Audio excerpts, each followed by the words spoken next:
من و هەڵبەست دوو هاواڵی دەمێ ژینە وەفاداری، ڕەفیقی ڕۆژی تەنگناو و هەژارەی تاڵی شەوگاری. ئەگەر خەم دێتە سەر وەختی منی دڵناسکی پڕهەست، هەنادەگرم لە نێو ئامێزی بێفێڵی پەری هەڵبەست.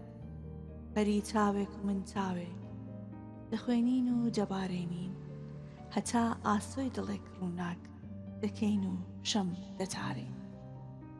ئەگەر شادی بە میێوانی دەمێک دێتە ماڵی من، پەری هەڵبەست بە پڕچاو دێتە یاری دەی خەیاڵی من. هەتا تۆمار بکا وێنەی دڵی سەرخۆش و سەرمەستم، ببێتە عیبرەتێک بۆ خوێنەوارانی شێعر و هەڵبەستم. کە حەسرەت زۆرە شادی هەر بە دەگمەن سەردەدا لێمان، هەموو ئەسبابی کایەین و ژیان کایە دەکا پێمان.